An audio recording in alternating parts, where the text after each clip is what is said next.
Galera, bom dia, tudo bem? Hoje é dia 22 de janeiro de 2019. Nós estamos no Lago Negro. Estou com a minha mãe e meu marido. Minha mãe, Paula Maciel, jornalista. E meu marido, Sérgio Hubby. Tudo bem? Hoje é nosso antepenúltimo dia no Sul. Foram férias incríveis. Praise the Lord. E eu queria entrevistar minha mãe, né? Prendendo um pouquinho. Para ela contar um pouco da trajetória de vida dela. Então é isso. Bom, vou contar mais da minha juventude, né? Infância normal, família, 6 filhos, eu sou a terceira filha e depois de mim ainda vieram mais 3. Então, quer dizer, nossa família sempre foi muito unida, é igual uma família de pato, Igual as patinhas que a gente viu ainda agora. Pata e patinhas.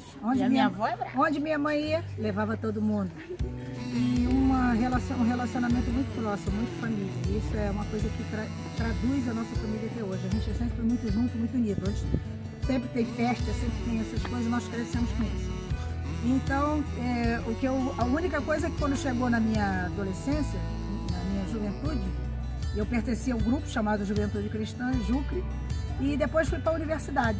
E na universidade eu tive muita vontade de fazer obra missionária, de conhecer pessoas. E fui para o Projeto Rondon. E essa minha aventura de viajar e conhecer lugares começou com o Projeto Rondon, que foi a melhor coisa que aconteceu na minha vida. A viagem está no meu sangue. Isso foi quando eu estava na faculdade, vocês imaginem. Fui para o sul, fui para o norte, fui não sei para onde, tudo pelo Projeto Rondon. Trabalhando com o Projeto Rondon e colocando lá minha experiência e recebendo deles experiência. E nisso eu tive contato com vários tipos, né, de pessoas, o povo do Nordeste, o povo do Sul. Então isso já aumentou mais ainda a minha paixão por viajar. E isso numa época que não tinha internet para ficar postando foto, vídeo, entrando em contato com a minha avó. Não tinha, as cartas demoravam para chegar. Às vezes eu passava um mês. Era Leia que mandava mensagem? Não. Às vezes eu passava um mês no lugar e meu pai escrevia uma carta. Quando a carta chegava, passava 15 dias depois, para responder, eu já estava chegando de volta. A minha avó reclamava não tinha internet. Mas eu tenho as cartas do meu pai até hoje que me mandavam para o Projeto Rondon. E quando a gente chegava no Projeto Rondon, era engraçado que a gente chegava naquela expectativa, mas quando a gente chegava lá, começava a sentir falta das comidas de casa. Comia o quê, mãe? Aí tinha gente que comia a comida que tinha lá. Mas era local, tipo improvisado? Comida típica, ou então a comida que a gente estava disponível. A gente não podia ficar escolhendo muito, não. Só que minha mãe e meu pai, às vezes, mandavam alguma coisa para mim, ou então os pais dos alunos que estavam comigo. Eu era monitora, fui monitora durante dois projetos Rondon. Então as pessoas queriam comida, aí telefonavam para casa, pediam comida, essa coisa toda. Aí as pessoas mandavam, aí quando chegava lá eles já estavam acostumados à cidade, aí eles eram chamados de patricinha, aí não queriam mais, aí botava lá para todo mundo comer junto. Quer dizer, mas antes eles queriam garantir o deles. Então esse tipo de egoísmo a gente perdeu muito com o Projeto Rondon. A gente tinha que comer a comida que tinha no local, beber o que tinha no local e viajar era o meu negócio. Dos filhos da minha avó, só você que viajava nessa época? Bom, quem viajava na verdade era eu. Eu fui a maior aventureira de todos os filhos da mamãe. Tá explicado, hein? Depois a Ana Maria viajou comigo, eu e Zalzinha Ana Maria. Mas a gente fazia muito, na Jucre, a gente fazia muitos passeios. Ia para Mangaratiba, para várias praias e a gente acampava. Mas era viagem, ela perrengue? Não, mas a aventura começou na Jucre. Porque a Jucre que me proporcionou a ir para outros passeios e a perrengue. Não tinha barraquinha de camping, bonitinha. Hotel 5 estrelas. Não tinha nada disso, era coisa, acampamento mesmo, era acampamento. E uma coisa gostosa. Então, a partir daí, veio o Projeto Rondon. Do Projeto Rondon vieram outras experiências também que eu tive. Como é que você decidiu ser jornalista? Ser jornalista veio desse fato de que é um chamado. Eu acho que isso aí é um chamado. Ser jornalista é um chamado. Então, o que aconteceu? Quando eu descobri que meu tino era para ficar ligado nos fatos, nas coisas que estavam acontecendo, e o prazer era de relatar para os outros o que eu estava vendo. O que estava acontecendo, que as pessoas precisavam, talvez não estivessem vendo. Então o jornalismo é muito isso. E aí eu fui estudar o jornalismo e fui para a faculdade. E na faculdade as coisas... Qual foi a faculdade? Eu primeiro fiz a Suzy, depois eu passei para a Suan, terminei na Suan. E não era mole não, tá? Fazer faculdade, porque a minha avó... Só era uma curiosidade, eu pegava 3 ônibus para chegar na faculdade depois de um dia inteiro de trabalho. A minha avó... Porque eu comecei a trabalhar com 15 anos de idade.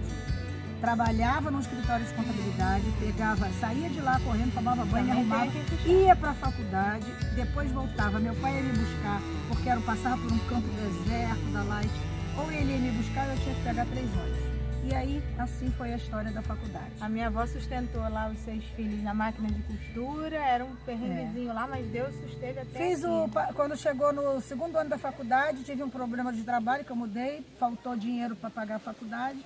O que teve que fazer? Um crédito educativo. Fiz um crédito já educativo. É velho, tá muito... Esse negócio de fiéis é antigo, só tinha outro nome. Aí eu fiz o crédito educativo, depois que passou algum tempo, eu fui lá, paguei o meu crédito educativo. Se formou? Não, antes não me formei. Primeiro me formei, depois passou um tempo, fui lá, paguei na Caixa Econômica de Madureira, paguei o meu crédito educativo e segui a vida. Aí fui para ser jornalista. Eu sempre fui envolvida muito com missões, embora na época eu não fosse chamada missionária. Eu era jornalista apaixonada pela situação Traduzindo para quem não sabe, missões, ajudar pessoas que têm carência ou física, ou espiritual, material, de tudo. Né? E eu fui ser missionária voluntária. Além do Projeto Rondon, eu trouxe, junto com a esposa do Taiguara, compositor, trouxe do Mato Grosso quase 20 índios do Mato Grosso que ficaram comigo rodando pelo Rio de Janeiro. Fui a Nova Iguaçu, fui procurando condições de vida para abençoar aqueles índios, mulheres, crianças e homens. E eles chegaram aqui, eles tinham algumas dificuldades de se adaptar com o clima, de se adaptar com as pessoas, e estavam acostumados a beber lá nas tribos e tudo mais. E a FUNAI não sabia disso, que os índios estavam aqui, foi complicado. Mas você foi levar o que? Alimento? A gente foi procurar alimento, roupas, instrumentos para eles trabalharem no campo que eles precisavam. Gente, as pessoas precisam de coisas concretas. Comida também, eles precisavam de comida. Então, nós conseguimos isso com algumas pessoas. Nós fizemos uma feira no centro da Cinelândia, mostramos os talentos deles, as obras artesanais dos índios, valorizando a cultura deles. Há 33 anos atrás. E lá eu conheci uma pessoa que ficou apaixonada pelos índios. Nessa época eu estava usando uma trança de índio, estava toda produzida de índio nessa época. Trabalhava só em jornal e rádio. Nessa época eu ainda não trabalhava em televisão. E fui para lá, né? Trabalhando, mostrando o trabalho deles, divulgando eles. E quando chegou um belo momento, se apresentou uma pessoa a mim, chamada Gile Balduino, que foi o meu uma fé superior. Na época, né, a gente não tinha... foi que Deus enviou, né? Namoramos e tivemos um romance. E esse amor nasceu a Nicole. Mas o segredo os médicos tinham dito o que pra você? Ah, sim. O mais interessante disso é que eu já tinha feito exames comprovadamente com médicos. E para todos os efeitos, até hoje, a medicina... eu não poderia ter filhos. Segundo os médicos do Hospital Universitário do Rio de Janeiro. Eles, uma junta médica, eles me examinaram e disseram que eu não tinha condições de ter filho, de ser mãe. Miracle! Mas graças a Deus o Senhor ouviu o meu clamor e me abençoou com essa filha abençoada que eu tenho, linda. E cheia do Espírito Santo, para a glória de Deus. E eu tive a graça de ser mãe, fiquei numa felicidade muito grande de ser mãe. Eu e ele não ficamos juntos, ele voltou para a França. Ele veio como médico sem fronteira, né? Meu pai estava aqui como médico sem fronteira. Não era bem médico sem fronteira, ele estava viajando também, conhecendo os países. E ele foi embora para a França e eu fiquei. Sem saber, mas quando ele foi sem saber da gravidez. Ele não sabia. A minha mãe falou para ele que era estéril, então ele não foi de má fé. Ele foi sem saber e ela também não sabia, foi um milagre para ela. O que acontece? Quando ele foi embora, ele não sabia da gravidez e depois que eu descobri, avisei tudo, mas ele estudava lá e ele teve que continuar a vida dele, eu continuei a minha. E os anos passaram. E aí a Nicole cresceu, eu fui morar na Bahia. Na Bahia fui trabalhar na Rede Globo de televisão, primeiro na TV Manchete, TV Cabralha da Rede Manchete. Trabalhei lá um ano, mais ou menos, um ano e pouquinho. Depois inaugurou a Rede Globo de televisão lá, que era a TV Santa Cruz. Fui trabalhar na afiliada da Globo, na TV Santa Cruz. Como você foi parar lá? Porque eu era bebê, né? Porque era. Aí eu fiquei com a minha avó. Você ficou com a sua avó no Rio enquanto eu ia e preparava o terreno. Eu fui, na verdade, através de um convite de um amigo chamado Lorival Jacome, que tinha trabalhado comigo no jornal Hoje em Nova Iguaçu, com a Ana Maria, minha irmã. Nós tínhamos trabalhado os três juntos, éramos muito amigos. E o Lorival era baiano, foi morar em Itabuna, na casa da cidade dele. Quando chegou lá, precisaram de uma editora para o jornal que ele trabalhava. Ele disse: Paula, aqui está precisando de uma editora, você quer vir? E eu tive que ir sofrendo. A Nicole ia completar 1 ano, ela tinha 11 meses. Mas eu tive que aceitar para quê? Para poder ganhar o meu sustento e sustentar minha filha, que eu era mãe. Eu era mãe solteira, é claro, né? Hoje eu entendo porque Deus falou comigo sobre Moisés, né? Já estava preparando para ser missionária, eu também. Na fase mais difícil, desmamou, separou e nunca separou espiritualmente, separou fisicamente, mas a gente ficou mais unida do que nunca. Então, aí quando eu voltei, aí eu fui para lá, fui pra Bahia. Quando eu voltei da Bahia, de Itabuna, a Nicole estava completando 1 ano. Eu cheguei no aniversário de 1 ano, fiquei 1 mês lá. E eu fiquei morando com a minha avó. Só para lembrar vocês que vida é alegria e sofrimento. Quando eu fui para a Bahia, a Nicole mamava e eu tive que desmamar a Nicole. Então os meus seios, eu fui de ônibus. Esse negócio de viagem de avião foi depois. Mas os meus seios estavam cheios de leite. E eu fui no ônibus, quando eu sentei no ônibus, viajei no dia 1º de abril, dia que meu sobrinho Stefan estava nascendo. E eu entrei no ônibus e as minhas lágrimas desciam e caíam em cima do leite e os seios vazavam de leite. E eu fiquei com aqueles seios endurecidos durante a viagem, de tanto leite que tinha. E não tinha nenhuma criança para dar mamar. E eu provavelmente chorando com a minha avó, né? Mas ela ficou com a avó dela muito bem, minha mãe. Aí quando foi mais ou menos com 2 anos e um pouquinho, eu vinha, antes eu tinha 2 anos. Não, foi assim a história. Eu vinha todo mês pra cá. De mês em mês eu vinha, entendeu? Pra cá. Primeiro de ônibus, a viagem era longa. Ou então, quando eu conseguia, vinha de avião. Vinha pro Rio, ficava indo e vindo, indo e vindo. Quando ela completou quase 2 anos, 2 anos e pouquinho, a minha mãe, meu pai e Nicole foram pro sul. No sul? Perdão. Sul da Bahia, né? Não, foram pro sul da Bahia, exatamente. É o sul da Bahia, onde eu já morava, em Itabuna. Foram conhecer Itabuna e o lugar. E minha mãe, eu morava nessa época na Mangabinha. E minha mãe, quando chegou lá, achou tudo muito estranho, não queria de jeito nenhum que a Nicole ficasse lá. Minha mãe chorou muito, dona Magela. Minha avó ficou apavorada. Minha neta não vai ficar aqui, nesse lugar, longe, sozinha, de jeito nenhum. Como é que vai ser, quem vai cuidar dela? E eu trabalhava. Mas aos pouquinhos a coisa foi indo. Aí a Nicole ainda voltou pro Rio. E eu já nasci viajante. Eu brinco com isso no livro que eu estou escrevendo, que se Deus quiser eu vou conseguir fazer virar um blog logo. Que eu já nasci viajante, né? Porque herdei da minha mãe e porque com 2 aninhos eu já pegava avião sozinha. Não, 2 não, mais velha. Com que idade vocês me botavam no avião sozinha? Quando ela tinha mais ou menos uns 4 anos, 3 anos, 4 anos, ela foi aeromoça. Pegava ela e cuidava durante a viagem. Minha avó me botava no Rio, minha mãe me pegava em Itabuna. E eu pegava ela em Itabuna. Então, e vice-versa. Então eu já era viajante tranquila, no avião. Até que nós pudemos fazer o contrário, porque eu aluguei um apartamento lá, comecei a mobiliar, fazer as coisas e tudo mais. Aí quando um dia que a mamãe foi visitar, eu segurei a Nicole e disse: mãe, ela vai ficar. Minha avó. Minha mãe sofreu muito, mas acostumou. Acostumaram com a ideia. E eu fiquei cuidando da minha filha. Nicole foi para Durante o dia ela ficava na creche, enquanto eu trabalhava na televisão. E depois eu pegava ela de tarde. O engraçado é que as minhas professoras ficavam doidas. Que eu ia para Itabuna, voltava falando: oxe, maninha, pai, voinha. Chegava no Rio. Não é assim não, menina. É vovô, vovó. Aí chegava na Bahia, vovô, vovó. Ela só falava maninha lá. Maninha. Daí a paixão por idiomas, sotaques. Até hoje meu marido brinca: você copia o sotaque dos outros? Eu falo: não copio. Eu fico 2 segundos e já pego o sotaque. Então, quer dizer, nossa vida foi sempre muito de viajante e missionário. Isso é um chamado de Deus, não adianta. A gente tem um processo meu aí. Assim, porque lá em Itabuna aconteceu o seguinte: a Nicole sempre foi muito grande. É grande e, graças a Deus, inteligente. Não era 1 ano adiantada na escola. 1 ano só não, inteligente. Aprendi a ler quando gibi, né? Quando chegou lá nos colégios da Bahia, As crianças eram tudo pequenininha, e a Nicole grandona lá no meio. E ela era muito inteligente. Então as pessoas lá da Bahia mesmo falaram comigo, as professoras, sua filha já está mais adiantada do que aqui, não está dando muito certo, a senhora tem que arranjar uma outra escola para ela.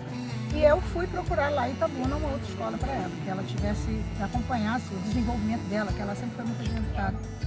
Quando chegou lá, o que aconteceu? Deixa eu ver. Era um gato de botas? Ela estudou no Gato de Botas. Ela começou, depois ela foi se desenvolvendo e tudo, mas chegou uma época que ela estava tendo dificuldade, não de aprendizado, mas porque ela estava, a escola era um pouco, né, deixava, não a desejar, mas é porque ela era muito avançada. Pelo que eu lembro, minha mãe me ensinou a ler com revista da Mônica, da Turma da Mônica. De gibizinho. Então eu com 5 anos eu já sabia ler. E eu era grande, as pessoas achavam que eu era, né, mais adulta do que eu, mas eu era mais nova da turma, então eu ficava sempre avançada na minha escola. E aí, por isso que eu tive que trocar de escola. E ela veio Sempre foi gato.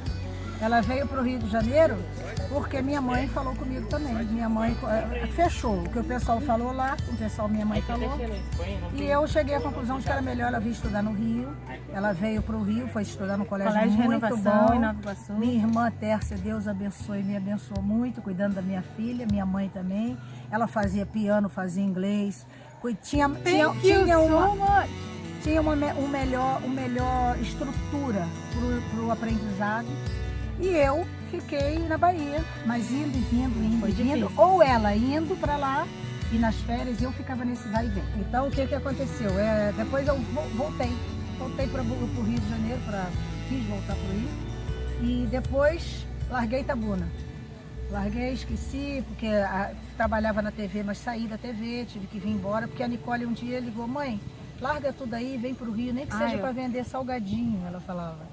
Aí eu dizia para ela, não, minha filha. Como é o destino? Eu dizia, não, minha filha, não vai precisar vender salgadinho não, porque eu já tinha falado com uma moça 1 ano antes que eu vim passar um carnaval no Rio, e eu tinha falado com uma moça de Búzios. E ela disse que havia possibilidade de uma vaga na TV em Búzios. E nisso eu fui e falei assim para ela, na época era TV Búzios. TV maravilhosa que tinha em Armação dos Búzios, apesar de não ter muita estrutura, como eu tinha lá na Bahia, era uma TV pequena, era só 2 câmeras, era aquela coisa pequena, mas eu tive que me virar nos 30. Eu ajudava na produção, eu fazia reportagem e eu fazia, às vezes, apresentação. 1001 utilidades. Tudo isso eu tive que fazer. E saía. E Búzios, a Armação dos Búzios entre Búzios e Cabo Frio, era um lameiro, não tinha estrada, não tinha pista. A gente pegava os carros de reportagem, ia para Cabo Frio para fazer matéria. Ou entrava os ônibus, atolava, a gente perdia. Era um desespero. Mas foi uma época maravilhosa em Búzios. Depois passou uma TV, a Eco TV passou para Cabo Frio, a TV passou para um grupo que se mudou para Cabo Frio. Eu fui trabalhar na TV em Cabo Frio. Eco TV, que ainda não era Eco TV, Eco TV. Depois passou para RBN. Aí eu fiquei responsável pela Eco TV até os últimos dias dela. E depois passei para RBN, Rede Boas Novas de televisão. E aí foi na época que eu estava no Sagrado, né? Rui Barbosa, Sagrado, tudo isso. Isso aí eu teria que escrever, porque eu já esqueci de muita coisa, Mas aí não gente. importa. Nessa época você conheceu o Altair. Que ela foi morar comigo lá em Cabo Frio, ela tinha 9 anos. 9 Não. anos. Ela tinha 9 anos. Em Cabo Frio tinha 11 anos. Não, 11. Eu tenho registrado isso. Ah, é? 11 anos. Não me lembro, tá vendo? E aí eu sei que ela foi morar lá, morou comigo lá um tempo, foi estudar, estudou no Terminei Rui o ensino Barbosa. médio lá. Rui Barbosa, foi trabalhar também, estudou também no Colégio das Irmãs, em Cabo Frio. No Sagrado Coração. Sagrado Coração de Jesus. E estamos aí até hoje. E depois estamos aí até hoje. E tem muita história para contar. Passei para o UERJ. E o importante a gente registrar é o seguinte, foram anos difíceis, não parte, mas muito abençoados. O período que eu fiquei na Bahia profissionalmente, para mim, Deus me trabalhou muito na minha vida. Eu cresci muito profissionalmente, tenho muita gratidão pelo Lorival e Rose, Lorival, Jacomo e Rose, que me receberam na Bahia, na casa deles.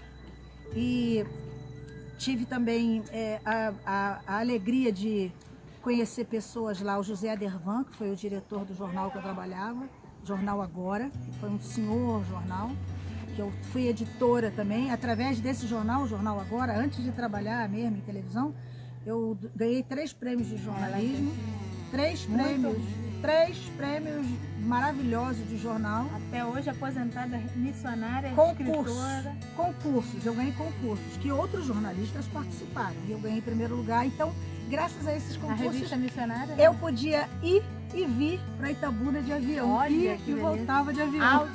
Com tudo pago. Meu rosto aparecia muito na televisão, era muito famosa. Então eu era... Primeiro Bom Dia Sul da Bahia. Quem deu fui eu. Então, o que acontece? As pessoas me conheciam muito.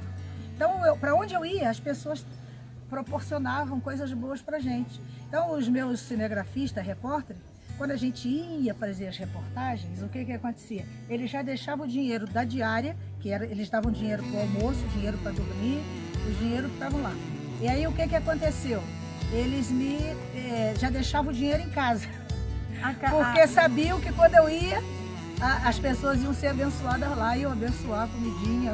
E era assim, gente, era assim, as diárias, na verdade, a gente guardava. Ou usava para dar para a família. E eu lembro que eu desde pequenininha fazia comercial, né? Paulistinha. Durante um período que eu trabalhava na TV, ela fez vários comerciais. Eu lembro que meu cachê era doce. E eu doce não, doce, não. roupa.